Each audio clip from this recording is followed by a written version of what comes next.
So to start with,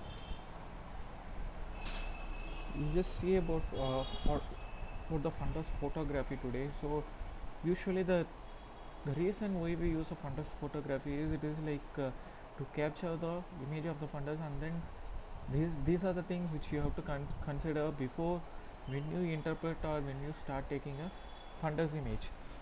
Okay, so you should know the photography of the basics which we had discussed long back, and then you should know what is stereo photography and then the artifacts. So then the purpose of using a fundus photography is it is to image the inner eye and then document the retina.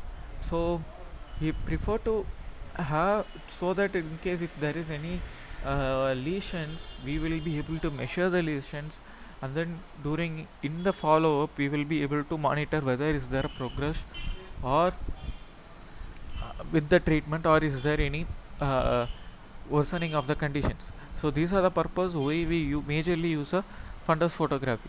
So it is like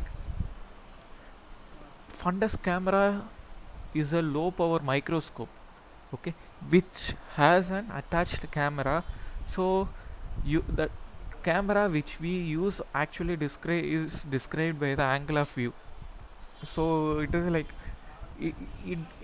few fundus camera gives you a very reduced field of view, whereas very few have a higher field of view. Okay, so these are the things which we have to consider. Then coming to the instruments, can be divided into a mechanical system, optical system, and a electrical system.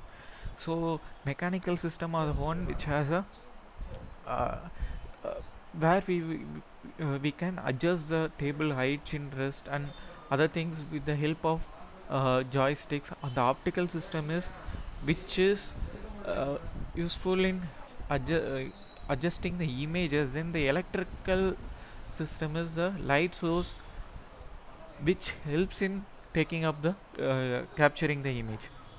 Okay, so the main units of the fundus camera has a optical head, then the flash bulb, viewing lamp, filters, mirrors, eyepiece assembly, and then there will be a camera attached to it. Okay, so when you look here, I think so here's where we use a filter. So this filter you will be able to move it. This is a camera, and here this is a eyepiece where we will be able to view. Okay, so here in the light, the fundus camera has two types of light. One is a viewing light and the capturing light. So what it does is the light, in case of a viewing light, it helps just for us to view the retina and then capture a good set of image. Okay, so once when you want to capture very bright light is being passed through the filter of your desired, and then we will be able to view a image. Okay, so here in this case, this is how most of the fundus cameras are viewed, and then there will be a mirror which has a central opacity. I'll just tell you what is the central opacity there in the upcoming slides, and then you will have a pentaprism here, and this is the eyepiece. Okay, so the reason why we have a round reflecting mirror is because when the light passes on when the light passes on, this will, if it is a round mirror, the periphery of the mirror will reflect the light into the eye and then illuminate the retina, and then post reflection, the reflected light from the retina will be passing on at the middle of the mirror, and then pass it back towards the camera. So this is the reason why there is a central hole in the mirror. Okay, so coming to the pentaprism, it is like when the light comes in, we know that it is like it is not going to be erect, so we, to make it erect and then visible, we use a pentaprism to make the image erect. Okay, and then coming to the image, various companies has their own crosswires, or there are crosswires to measure the area, etc. So this is how the various company actually show comes with the image, and then these are the different crosswires which is again further available. Okay, so why it is necessary to set a eyepiece is we might have a the examiner or a photographer who is taking the fundus image will be having a some kind of refractive error, so that might again affect the images which is being taken. So when you focus your eyepiece, you will be able to see a clear photograph, the retinal image, and then you as it relaxes your eyes.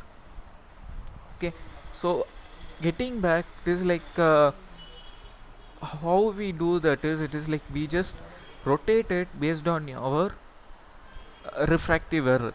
So and then it is like make sure it is being adjusted out to get a clear image.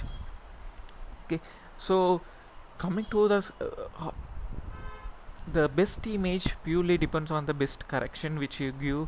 Then it is like when the patient keeps blinking, then focus reticle and the when there is no much of accommodation problems. These are the things which you have to consider when you take a when we consider about taking a sharp fundus photo. Okay, so usually if it is a 30-degree angle, the normal the fundus images will be 2.5 times larger than compared to a normal 30-degree angle 30-degree fundus photograph. Okay, this is a wide angle fundus photograph. So this is like there are two types of fundus where you can I mean the fundus camera, as I said before, it depends on the view. So it is like there is a narrow angle fundus camera as well as a wide angle fundus camera, which can wide angle can go up to 140 degrees, whereas the narrow angle fundus camera might be for about 20 or less. So mostly the wide angle fundus camera are dilated. So this is how your wide angle and narrow angle fundus camera looks like. This is the narrow angle fundus camera of 20 degree where you will be able to view only the optic disc. This is a fundus camera with entire retina. So see here, here is where your optic disc is. Okay, so coming to the procedure, as I said before, eyepiece should be adjusted, then position the camera well aligned with no artifacts or dusts in the lenses. So make sure your exposure, everything is set up. Okay, so coming back, we take both color photograph as well as a monochromatic photograph. So what is monochromatic photograph is, it is like it has only one color, and then we either use a red filter or green filter, such filters to enhance our to view a particular structure of the eye more visible. Okay, so usually the green filter and blue filters are used for monochromatic photography.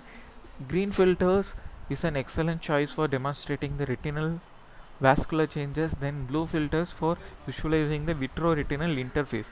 Red filters are added, it helps you highlighting the choroidal disturbance. And then there is one more place where there are researchers going on how to check the blood oxygen level using just fundus photograph. So it is like you just by using a red and green filter. Okay, so when you want to take a retinal nerve fiber layer photograph, it is like you will need a 30 to 60 degree photograph, and then it should be a a red free filter, and then you will should be able to look for surface striations with shapes and sectoral defects. So this is how a healthy RNFL looks like. So there are 7 standard photographic fields. I will just tell you the location before going.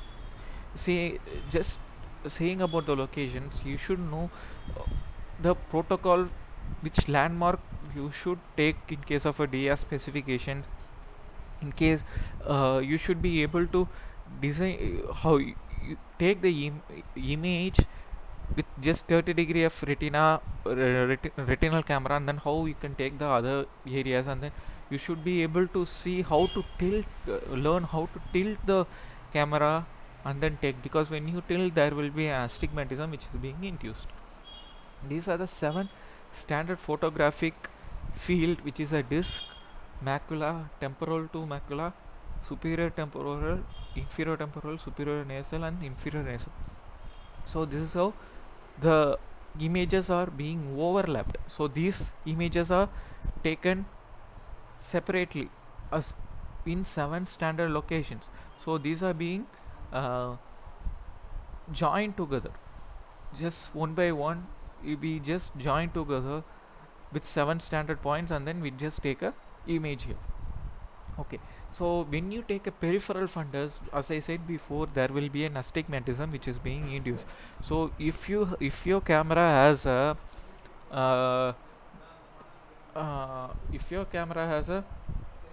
astigmatism corrector, then you will be able to overcome that.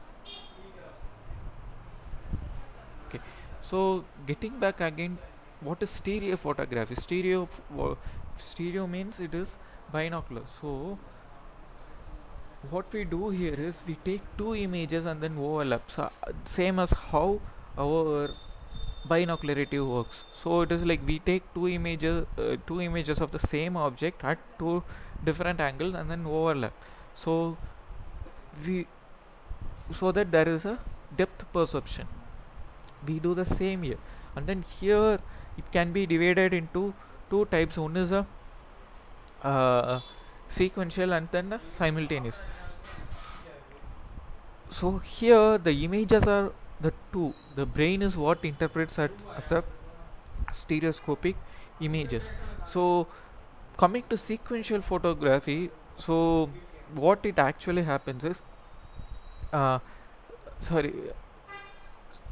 you take 2 images sequentially, so it is like you take one after the other. So whereas in case of simultaneous, you will take a image at a time. So it is like this will help you with a better imaging.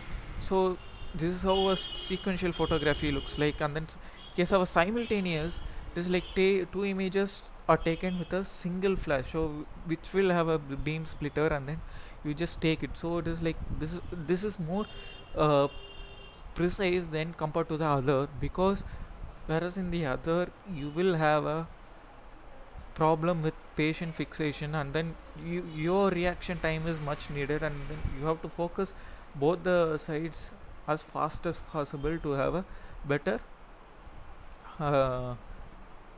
photography and then better stereopsis. Whereas here whatever you take, it is like it just takes with a disparity. Okay, so here what are the things which affects stereo photography is again the patient coordination, the media opacities, and then the subject in focus, and then the pupil size again. So bigger the pupil size, you will have a better images further. Okay, so again the other factors which affect good photography is a poor dilation, then the media opacities, and the accommodation of both patient and the photographer. Because when as a photographer, when you have a problem, you won't be able to focus it properly, which is in turn going to give you a poorer image. If a patient is going to have an accommodation problem, again that is not going to have us a clear photography, because photography also involves eyes optics. Okay, so Coming to the artifacts can be unwanted image details which are called as artifacts. It can be due to electrical or focusing of the camera, it can be due to incorrect positioning and focusing of the camera, and then it might be due to dirty lenses. So this is how it looks like. So see here, because of a dirty lens the details are not seen here. This is because of the incorrect position. Okay, so when you check for a patient, you should know, explain the purpose of the uh, test, why it is done, which eye you are going to do, how you will position.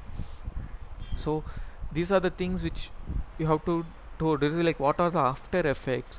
So these are the things which you have to tell so that they are ready and then they better cooperate. So just think, in case if you are not telling how the flashing of light will be, and then the patient is very obsessed with the flash of light, then they is not coordinated for the other eye. So you have to consider all these things in while taking your photography. And thank you. If you have any doubts, just post it.